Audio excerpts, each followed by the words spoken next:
After a long winter, it's time to hit the reset button on your car with a thorough spring cleaning. So in this video, I'm going to clean up the 4Runner and the MR2 here and walk you through a few steps to make your car look and feel new again.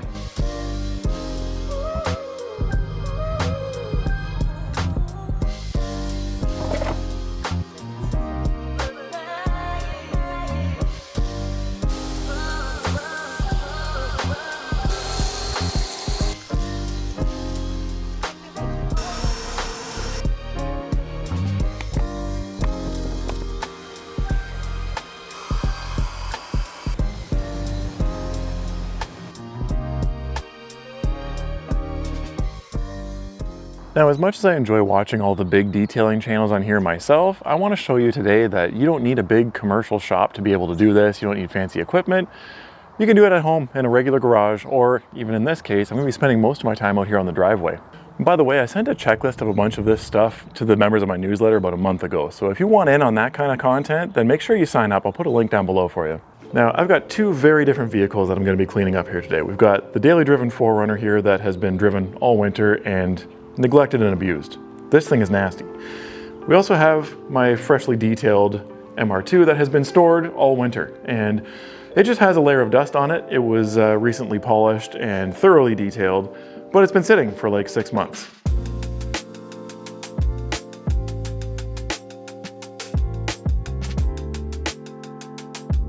So it makes sense to start with the 4Runner because it's going to need way more work than the MR2. This thing has been a daily driver throughout what ended up being one of the longest, harshest winters we've seen in decades.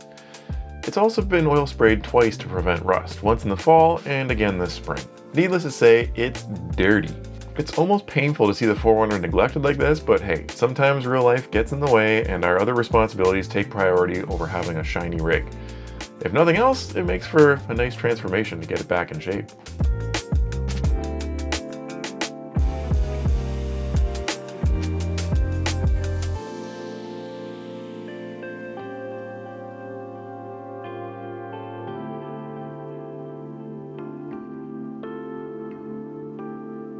So the first thing that you're going to want to do is a really quick visual inspection. So just open everything up on the vehicle. Open up all the doors, open up the hatch. We're going to take a look under the hood as well, and we got to see what our starting point is. It surprisingly doesn't look too horrible in here. One thing of note though is all of these little leaves and flowers that are stuck in the wiper cowl here.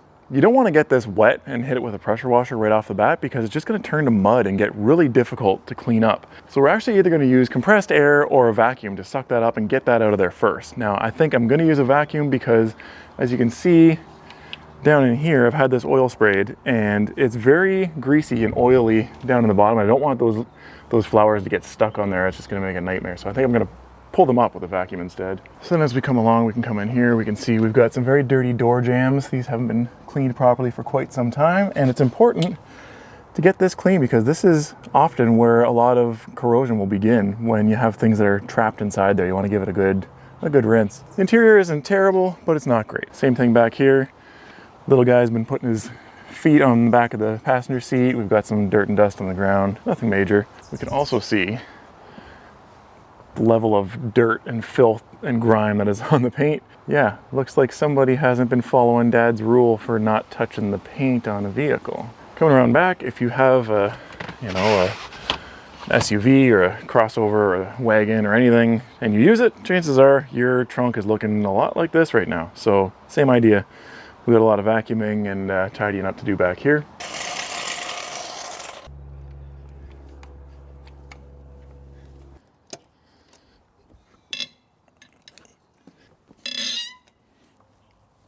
Winter's rough on vehicles, so the first thing we need to address is the road salt. That means giving the undercarriage and wheel wells some attention. Spring is a great opportunity for a wheels-off detail if you're able to lift your vehicle. But that brings me to something I haven't heard any other detailers talk about online. Up here in Canada, there's actually a situation where it's better to leave parts of a vehicle dirty rather than clean them up. So what I mean by that is I've had my 4Runner here oil sprayed. That's to prevent rust, obviously, in the undercarriage. And that's what all of this nasty goop and stuff is under here. Now, if I clean this up and remove it, I'm removing my protection from rust. So I'm better off leaving it dirty and grimy on purpose. However, I am going to clean up certain spots where I don't want the oil, like right here on the top of the coilover. That's aluminum. It doesn't need to have oil spraying on it. The coil itself, though, this spring is steel, and it's actually kind of rusty, and the coating is flaking off. So I'm going to leave that goopy. I'm going to leave most of this stuff alone. I am going to clean up the brake caliper and just the inner wheel well, the inner arch here of the wheel well, just to make it a little bit tidier. But the deeper stuff all in here is going to stay nasty and grimy. If you haven't done any rust prevention, you're going to want to get under there and do some thorough cleaning to get as much of the salt off as possible. Remember, rust forms in the warmer weather, so now is an important time to get rid of any remaining salt. Spray the inner fenders with degreaser and scrub with a brush. If you're going to be deep cleaning this area, you can use a foam cannon to spray soap everywhere, then just agitate it with a brush. I skipped that step altogether and simply wiped the oil off of the coilover. Then I gave the brakes a quick scrub with my wheel cleaner and wiped down the inner arch.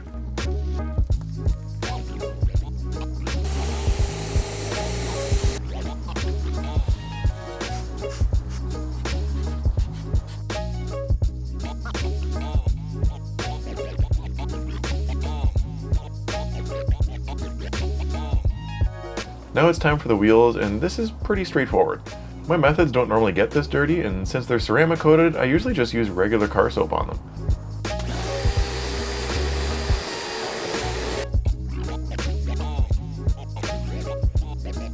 This time's different though. I'm using a wheel cleaner from Suds Lab since there's so much brake dust and grime on the inner barrels. Use your wheel cleaner of choice and scrub with your wheel brushes. I like to top up the protection on my wheels with an SiO2 spray after I'm done washing the rest of the truck. You have a few options here. Now is a great time to ceramic coat them while they're off the vehicle, or you can just put a coat of wax on them if you want. Don't forget to clean the tires as well. It'll make them look better, and cleaning the rubber will help your tire shine to last way longer. You can use an all-purpose cleaner, or a degreaser, or a dedicated tire cleaner if you want. Scrub with a brush and rinse. Repeat this process until the suds are white instead of brown or yellow. That's how you know the rubber is clean.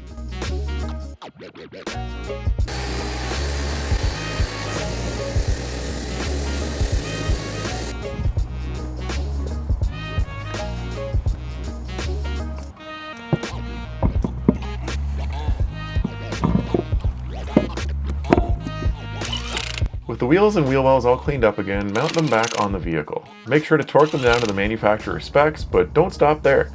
It's always a good idea to come back and double check with a torque wrench after a few days of driving to make sure that they're good. Now, if you don't own a jack or you don't feel comfortable lifting your vehicle for whatever reason, you can still do a pretty decent job of cleaning in behind here. You just have to be a little bit creative. So you are going to need a couple of tools here. A brush like this is called a wheel woolly. You can fit this in between the spokes, or maybe even better, an even skinnier brush like this. You can reach all the way in to the back of the inner barrel of the wheel. So you're gonna need to do that in order to reach back there. Also, you can use a microfiber towel like this to get the inside, like the back of the spokes, and you can just kind of scrub like this if you want to. You can get it done if you don't want to lift your vehicle. Don't forget your exhaust tip as well. You can clean it with the same tools as your wheels. Since mine has a black coating on it, I treat it exactly the same as my black wheels. If yours is stainless steel, you can clean it up with steel wool and a metal polish.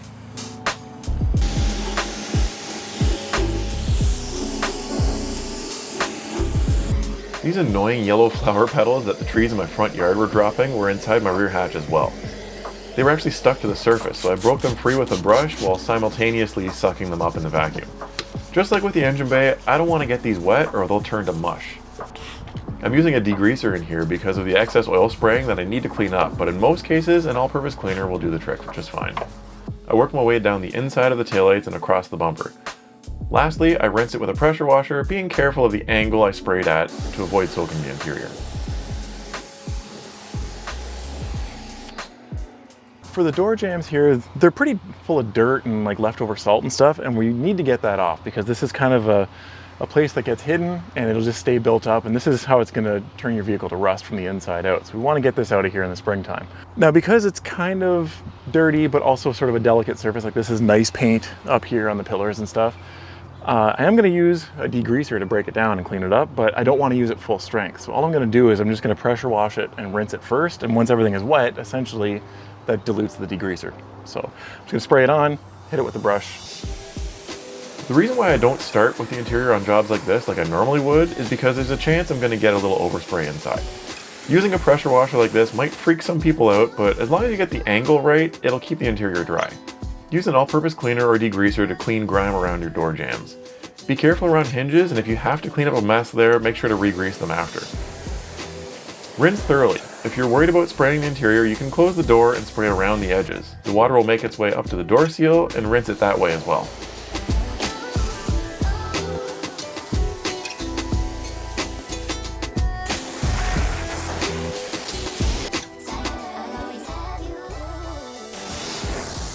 All right, moving on to the exterior wash, but before I do that, I want to pay some attention to the engine bay here. We don't have a whole lot to do because this is a very similar situation to the inner wheel wells in that it's been oil sprayed, and Jim sprayed a really thick application of oil on the lower parts of the body inside this engine bay to prevent rust because it was starting to get a little bit crusty. So I don't want to remove that. I'm not going to do a super big deep cleaning in this engine bay because first of all, it's not a show vehicle. Second of all, I'm just going to wash away the protection. So I'm just going to focus on the upper areas and the stuff that's really obvious that sticks out. I'm just going to give it a light pressure wash, scrub it with some degreaser, and blow it dry.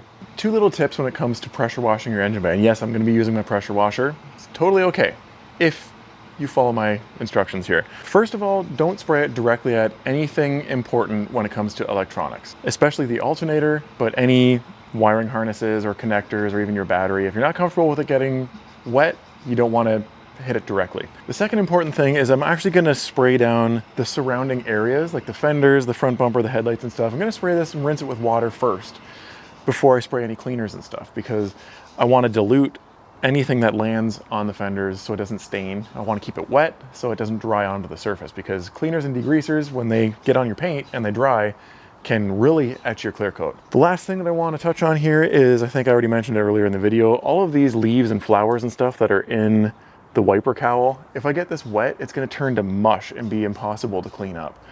So rather than chase my tail and creating more work for myself, I'm going to use a vacuum and suck this up first. You can use your wheel brushes to clean your engine bay. Just spray your all-purpose cleaner or degreaser on and scrub with whichever brush fits the area the best. Side note, don't worry about that sagging weather stripping, I fix it later on in the video.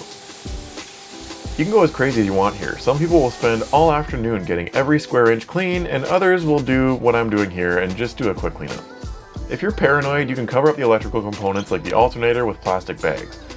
I prefer to just keep the pressure washer at a safe distance and avoid pointing directly at any sensitive bits. To dry the bay, blow the standing water away with compressed air or a leaf blower, then start the engine and let it warm up to operating temperature. So I'm going to be using this ceramic soap from Suds Lab. I'm going to be testing this out. I haven't tried this before, but now normally the springtime is a great chance to use a stronger soap on your vehicle to strip the remaining wax or sealant that you might have on there and apply a fresh layer of it.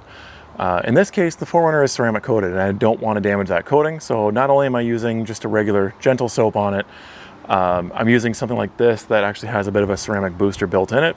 I don't know how much protection it really adds to it, but it certainly doesn't hurt. So we want to try and bump up the coating as much as we can because it's a few years old now. So I've got this stuff in my foam cannon as well as my wash bucket, and we'll see what kind of a job it does. I don't normally do this, but because there is so many like chunks of contaminants on here, this thing hasn't been washed in a really long time.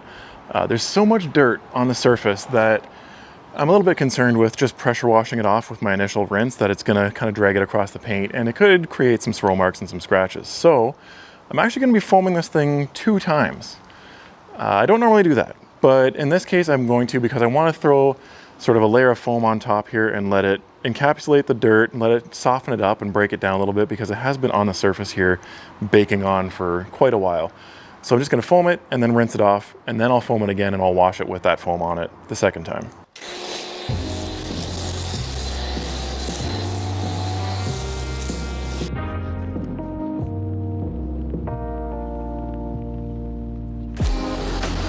If possible, find a shady spot to wash your vehicle. You can wash it in direct sunlight, but doing it in the shade makes it a lot easier. You don't have to rush in order to keep things from drying on you.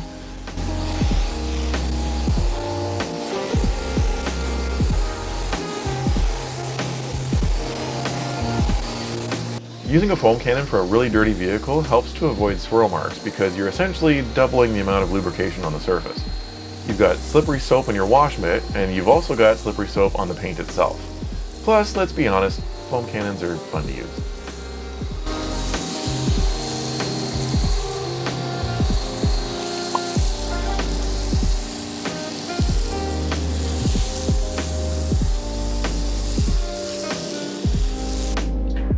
If you have soap left over in your bottle, just dump it in your wash bucket so you don't waste it. If you have a tall vehicle, that's not an excuse to skip washing the roof. It needs to be cleaned just like the rest of the rig, even if you can't reach it. So grab a ladder or a step stool so you can get up there. Even at 6'3", I still can't reach the roof of my 4Runner to wash it properly. Start from the top and work your way down the vehicle. This is something I see a lot of people get wrong.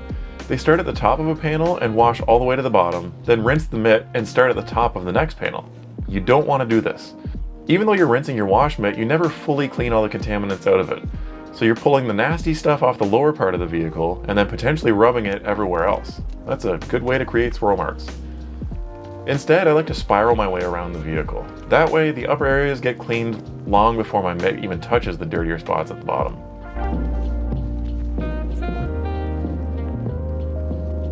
Flip your wash mitt and rinse it in your second bucket periodically to avoid dirt from building up in it. Also make sure to throw your mitt in the laundry with your microfiber towels after every use.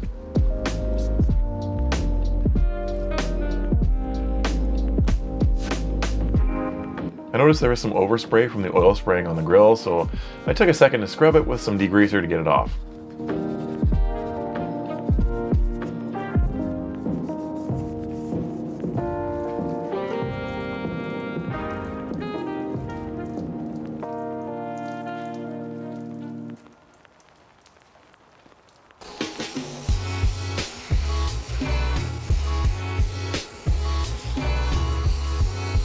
One last rinse and she's finally nice and clean.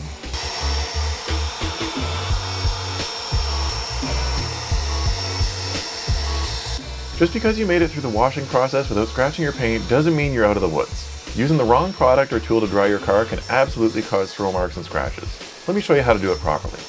If you want to blow the bulk of the water off with a leaf blower, feel free to do that. Grab a soft microfiber towel and your drying aid of choice. I'm using a ceramic sealant here because I want to boost my coating, but you can use something like Optimum No Rinse too. The slickness helps to lubricate the paint while you're wiping it dry. You don't want to use too much of this stuff because it can cause issues with streaking. Stick with just 1 or 2 spritzes per panel and you should be fine. This would be a good time to do a quick one-step polish if you want to refresh dull-looking paint, but again, mine is ceramic coated, so I can't. Finally, add a fresh layer of wax or sealant or apply a ceramic coating.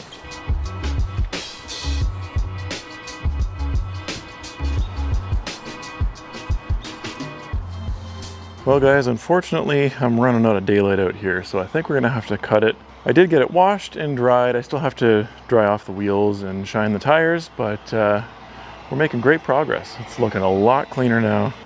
Paint's looking nice and deep and glossy again. Coating is still in pretty good shape. That soap was really nice actually. All right, so I pulled the 4Runner into the garage here to keep it nice and cozy since it's been raining like crazy here lately.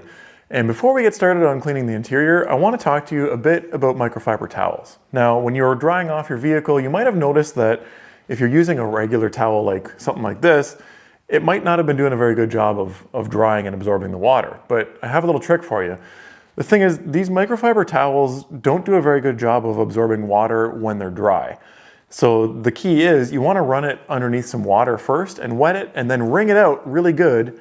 And then when you combine that with your drying aid of choice, whether it's a spray wax or an actual drying aid or a quick detail or whatever, then those two will work together to get you a nice streak-free finish. You want to use the drying aid to lubricate the surface, and that's going to help you to avoid putting in swirl marks and scratches as you dry it off. If you don't want to use just a regular, I think this is like a 16 by 16 normal soft towel from the rag company, you can also use one of these bigger drying towels, and these are obviously much better at absorbing the water, but I find they're a little bit harder to manage if you are wiping some kind of a drying aid on the surface.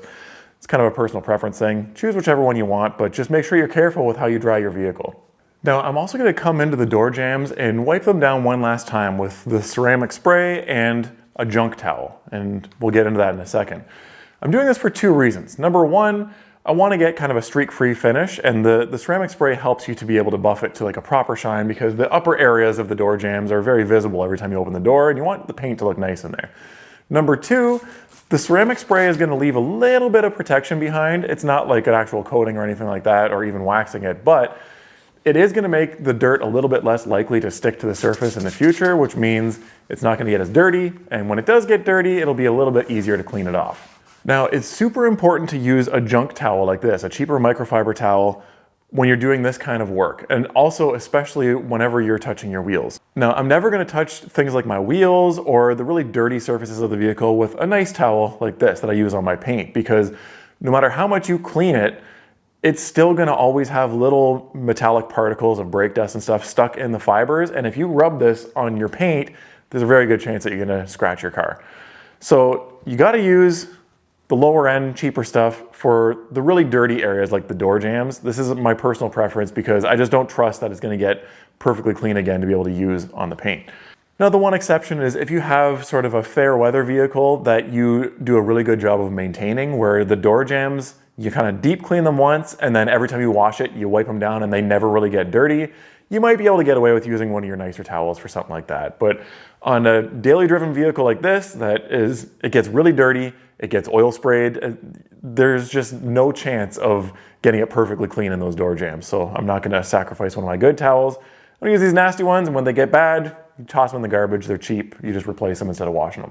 I'm also gonna take a minute to inspect the condition of the paint. So I'm gonna feel it to see if it needs to be clay barred. I'm also gonna inspect the paint for swirl marks and scratches, and I wanna pay attention to the condition of the ceramic coating. I wanted to, while I'm washing it, watching how the water behaves on it and see if it's still beating up or if it's starting to pool and stay in one spot. This 4Runner is kind of a unique case here. So when I feel the paint, and especially the top surfaces, I can feel contamination. So this vehicle does need to be clay barred in order to remove that, because that didn't come off during the wash process. It needs to be pulled out of the pores of the paint. However, I'm not gonna clay bar this right now. And there's a very good reason for that. It's because about 6 years ago, I did a full paint correction and ceramic coating on this thing. And from what I'm seeing, not only is the ceramic coating still functioning pretty well, it's still alive. It's still okay. It doesn't need to be redone. And on top of that, when I come in and I inspect the condition of the paint for swirl marks and scratches and haziness, it still looks pretty awesome. Like it doesn't look the same as if it was freshly polished, of course. It's been 6 years of daily driving in the wintertime and stuff, but for a daily driven vehicle, this looks fantastic still. The smart move here is wait until the vehicle is due for a quick polish and a new application of ceramic coating. That's when I'm gonna clay bar it and get in there, cause the minor little bit of damage that I have to do in order to get the contamination off, and then repolish it, fix the damage, reseal it in with the ceramic coating and a fresh application of that. This is a good time to dress your tires and the plastics in your engine bay. And I'm actually gonna be using the same product for both with obviously a different method of application.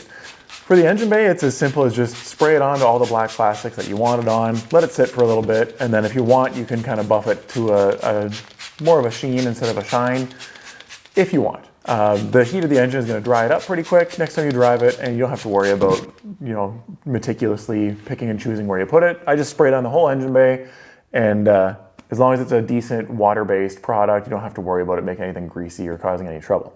The tires here are pretty straightforward, but off-road tires like the 4Runner has are a little bit different in how you apply it, because if I just come in with my regular applicator sponge, it's fine down here, but up here on these kind of beefy side lugs, it's going to chew your applicator up in no time. And on top of that, it's not going to do a very good job of getting it into in the nooks and crannies in between the tread blocks. So we have a two-step process using the same product. So what I'm going to do is I'm going to start with spraying it directly on the tire.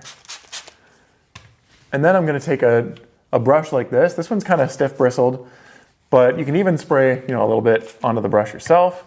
And I'm going to scrub it into these tread lugs. And the thing with products like this, they go on with sort of a white appearance, but as they dry, that whiteness is going to go away. But you can scrub up and down into all these. This gives you an opportunity to really work it into the surface so you don't have it pooling in different spots, and then that's how you avoid getting sling up onto your paint when you drive. So we have The top outer edge of the tire has been dressed now. Now we can switch over to our traditional sponge and we're going to spray it directly in here. And this is where we're going to come on the flat part of the tire.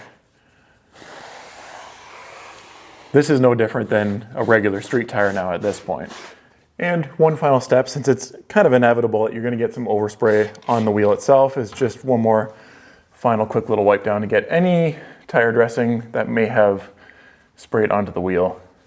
All right, it's time to move on to the interior. And I have to be perfectly honest, I hate cleaning interiors. So my strategy, my ultimate detailing secret, has always just been don't get it dirty in the first place. I'm always very cautious about keeping my interior as clean as possible. Now, after a long, hard winter and having a family, you know, it's not quite as attainable as it used to be as a single person. But we have a little bit of cleaning to do in the 4Runner here today.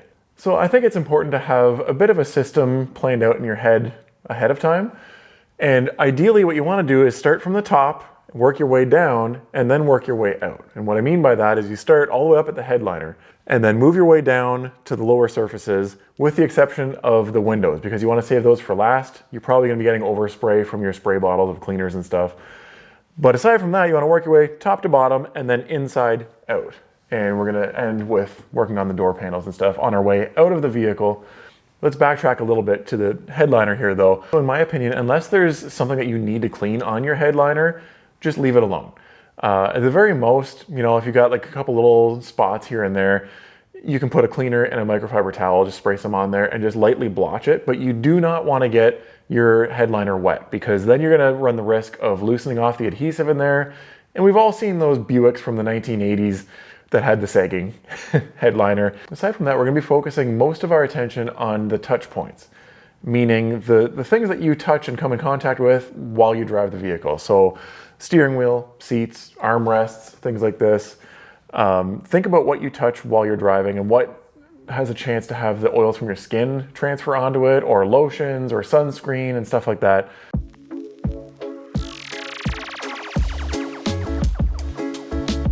To begin, open up all the doors and remove all of your belongings and any leftover garbage, including the 2 or 3 French fries that every single vehicle tends to have under the driver's seat for some reason. Move the front seats as far forward as possible to gain access to the rear carpet. We can move these back later when we work on the front section. If you have access to compressed air, use it to blow any loose stuff out of the interior to minimize how much time you spend trying to stuff your vacuum into the tight spaces. Work your way around the plastic and vinyl trim with a brush and your interior cleaner of choice. Scrub enough to get a bit of a lather going, then dry it off with a microfiber towel.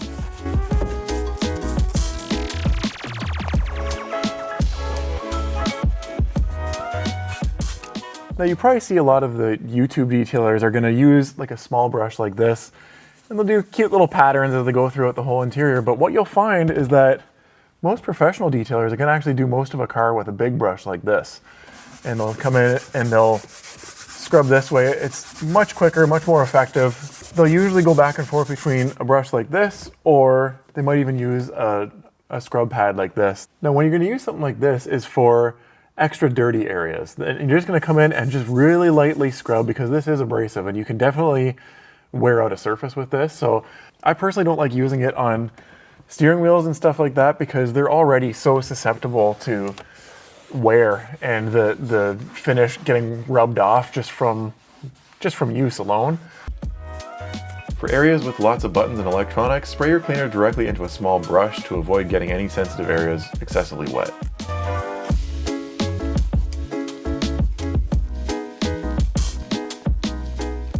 Your steering wheel is a little bit of a tricky situation because on one hand, this is probably the dirtiest part of your whole interior. This is where your hands are always touching. But on the other hand, I don't know if you've noticed, but there's so many steering wheels, especially on high mileage vehicles, where the leather or the vinyl, whatever it is worn right out and it's falling off. That's the reason why steering wheel covers are such a common thing.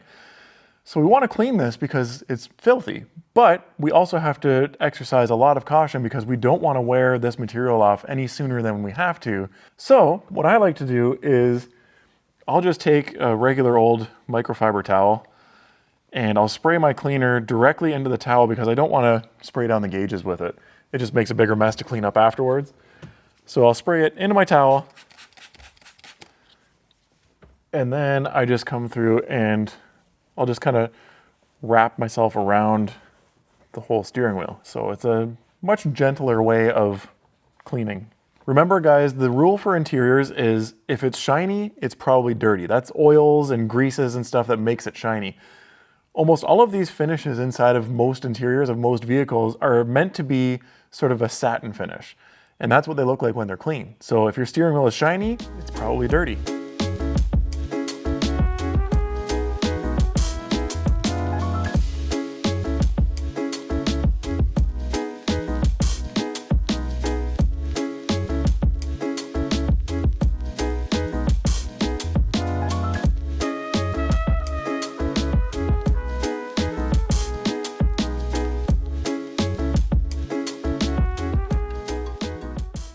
For touchscreens like this one, you want to be very careful of what kind of cleaners you use on it because you don't want to risk damaging the coating that's on there. So I typically just use a bottle of rinseless wash. I'll spray it directly on the towel here because I don't want to overspray on everything. And I'll just lightly wipe this down. It's a little bit too much, so then we're going to flip it over and buff it to a dry surface. This works well as like a window cleaner and stuff too. This is a really versatile product. This is Optimum No Rinse that I'm using here, but a lot of the rinseless washes are very similar to each other. So you can see we've got no fingerprints and we didn't damage the coating either, so that's a win. Now while we're here and we have our towel saturated with the cleaner, we're gonna go ahead and do things like the rear view mirror here. Very nice. Also, we're gonna come up here to the sun visors, flip this down, and what do you know? We've got a mirror in here with a fingerprint on it.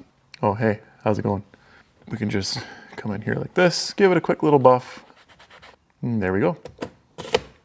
Don't forget this one.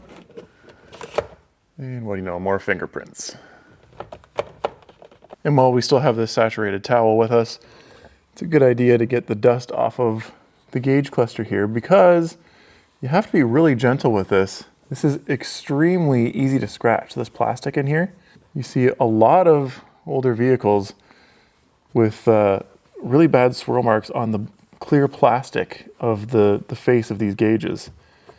And that's from dry wiping dust and stuff off them. So you want to be careful with how you attack that, and this is a good way of doing it. Next up, clean and treat your leather seats if you've got them.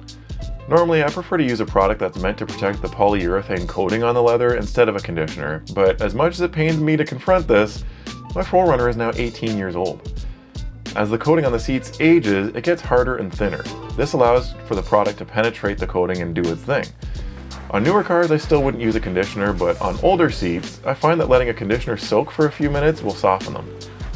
This one from Lithium is made of natural ingredients. Don't use those cheap oil-based ones from the parts store. They'll just sit on the surface and attract dirt. All right, so now that the product has had a chance to soak in for a good few minutes, I'm gonna go ahead and just level it down a little bit.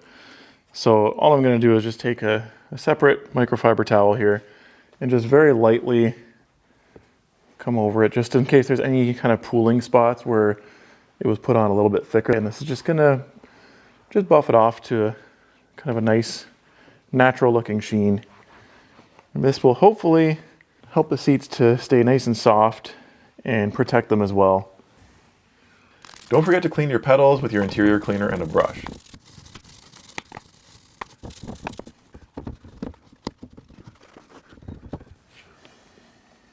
If you have rubber floor mats, and for winter-driven vehicles you should, pressure wash them and use a degreaser or tire cleaner on them. These do a much better job of protecting your carpet from your wet boots coming in and out. Now that we're done tracking dirt inside while we work on other parts, it's time to deep clean the carpet. Start with a good vacuuming to lift any loose dirt off the carpet. Getting this wet will just turn it into mud. Next, spray your carpet cleaner and scrub with a brush. I'm using the same interior cleaner from Suds Lab since it says it works on carpet too. Also, if you don't have a brush attachment for your drill, you can scrub it by hand. It'll just take longer, but it'll work fine. Suck up the dirt and the remaining cleaner with a carpet extractor. I just have a small household one from Bissell and it does a great job. Do an extra pass without spraying any water to pull as much moisture out as you can. The carpet should be damp to the touch when you're done, not soaked. If you don't have an extractor, don't worry, you can scrub with a microfiber towel to pull up as much as you can.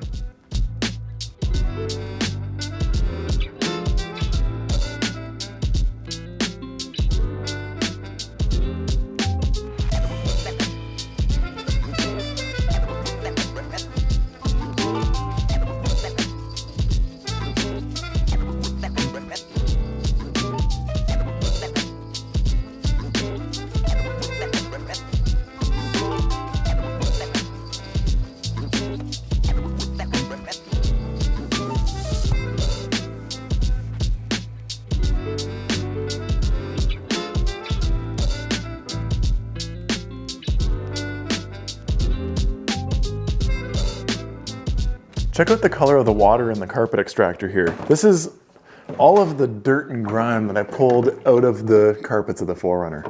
How nasty that is. That was all hiding inside the carpet fabrics, so it's good that we got that out. Ugh.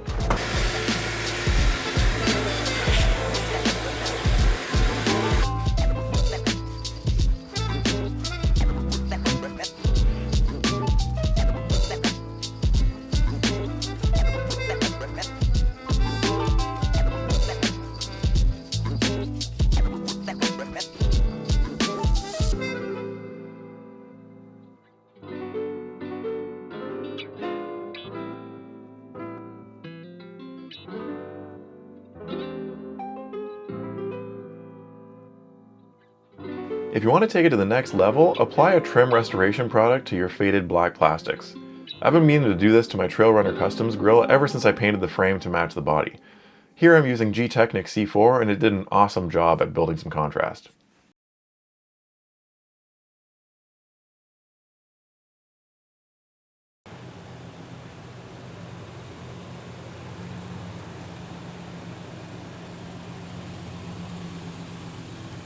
All right, so the 4Runner is starting to look pretty darn good if I do say so myself. At least not bad for a 17-year-old rig with like 260,000 kilometers on the clock. However, we do have one more thing still to do, and that is addressing this rust right here in the door jamb. This has been bothering me for quite a while.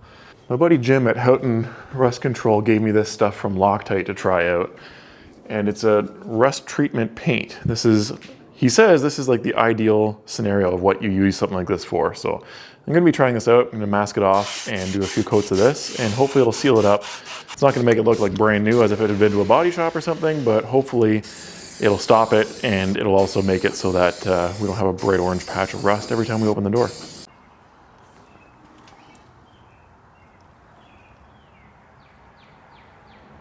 Okay, so I did 3 coats of the sealant on there, and it goes on clear, which is kind of interesting. It's supposed to dry to a black finish. I'm not sure about that, but I'm gonna wait and let it dry and see what it looks like. And I might actually, I think I still have some shadow gray left over from when I painted my grill. But the idea here is to seal the rust in and stop the process from continuing. So looks isn't the #1 issue. If I can make it look better, I think I will, but otherwise it's more about the idea of stopping the rust from spreading. Well guys, the daily driver is now cleaned up and ready to start the summer season, and now it's time to get the weekend vehicle ready to go too. But before we can do that, we've got to get this thing fired up for the season, which means starting it for the first time and digging it out of the car hole here because I got it tight really close to the wall.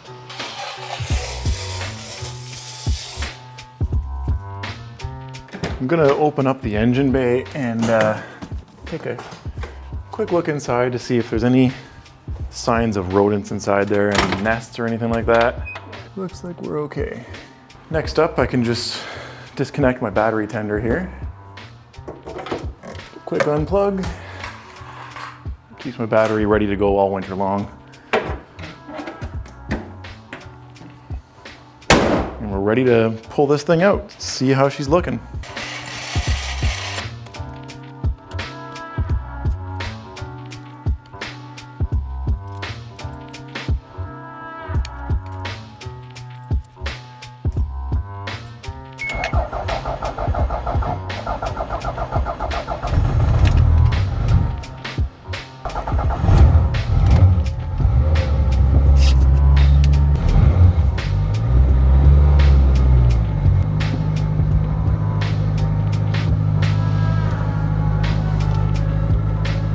All right, she's alive and she's looking pretty good, but I want to take a look underneath where it was parked here in the garage, and we've got no fresh oil stains or anything anywhere, which is always nice to see in the springtime.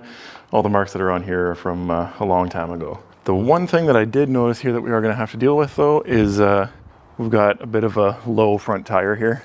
This one has a super slow leak that just, over the winter time, it just eventually deflates a little bit. It's nothing major. See the dust that's sitting on it. It's just dust though. It'll wash off, no problem. So I'm gonna go ahead and cover up the engine bay because water will go straight directly through these vents and mess up my beautiful engine that I spent so much time detailing and cleaning up. Now, I have to be very careful about how I wash this car. I got to be super gentle for two reasons. Number one, it has super soft and easy to scratch paint. It's very delicate. And number two, I just spent 71 hours detailing and polishing the paint on this thing last fall. I'm not looking to undo that work anytime soon. So we have to be very careful how we wash this thing. For starters, just like with the 4Runner, I'm going to be foaming it down first before I even do a pre-rinse, which I don't normally do. But there's such a layer of dust on the surface here, and I want to make sure that the surface is lubricated before it slides off from the water or the pressure washer. So I'm going to throw some foam down first, then pre-rinse it, and then we'll wash it. So I have normal car soap in my foam can in here, nothing special, because I'm going to be rinsing it off anyways. But for the actual soap that I have in my bucket here, I'm using lithium double tap, and this stuff is really good for not leaving a residue behind. It's very gentle, and it's very easy to use outside, like in the daylight and stuff. You don't have to worry about it leaving a residue or something. One more strange thing here that we're doing differently though is I'm using one bucket instead of two with grit guards, the usual traditional car wash. And instead of a wash mitt, I'm going to be using separate microfiber towels. This is going to be a much safer way of washing the car and much less chance of putting swirl marks into this. You may be wondering why I don't just put a car cover on the MR2 for the winter to keep it clean.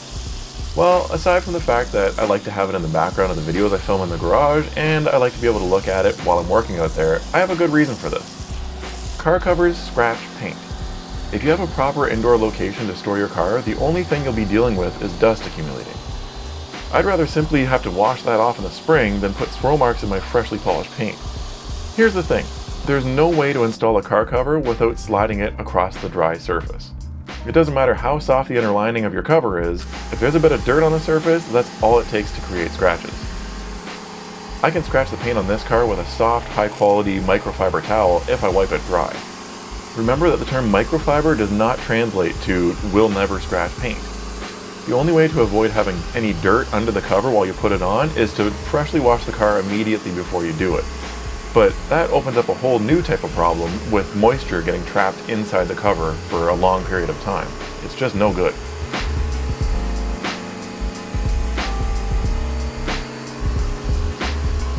Anyways, I've foamed it, rinsed it, and now I'm foaming the car again to begin my contact wash. This makes the surface super slippery, and combined with my method of not reintroducing a dirty wash mitt into my bucket, it'll minimize the chances of swirl marks. The idea here is to fold the towel in fours and switch to a fresh side whenever it gets dirty. Once all the sides are dirty, toss it and start with a new one. This concept used to be referred to as the Gary Dean method back when he started doing it with his rinseless wash products.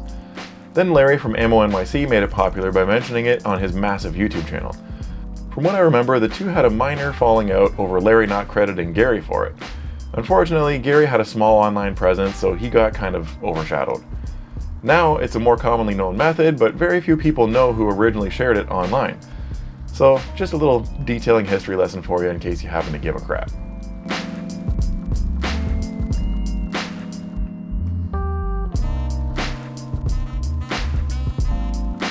I'm using little to no pressure, basically just enough to keep the towel from falling off the car.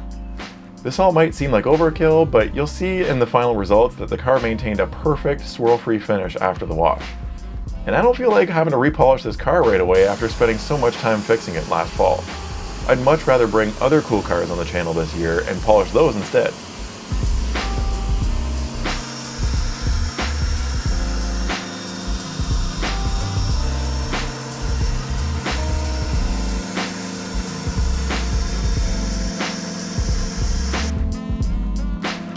For a drying aid, I used Optimum No Rinse diluted as a clay lube.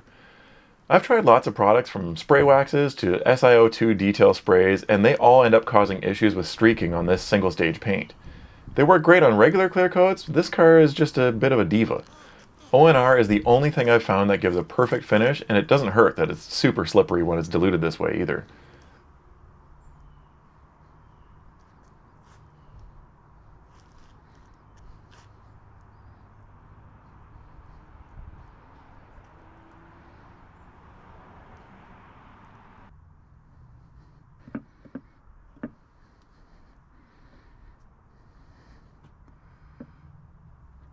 The wheels only needed a quick wipe down since I've only driven the car once since polishing and ceramic coating them last year.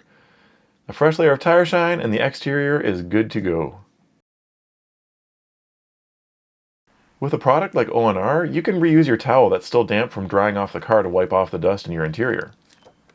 Roughly 40 minutes later, and the MR2 is looking fantastic.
Well guys, there we have it.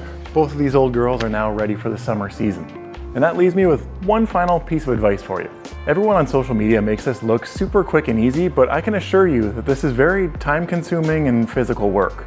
The average person is not going to get all this stuff done in one afternoon. That makes it so important to learn ways to save time and get better results with less effort.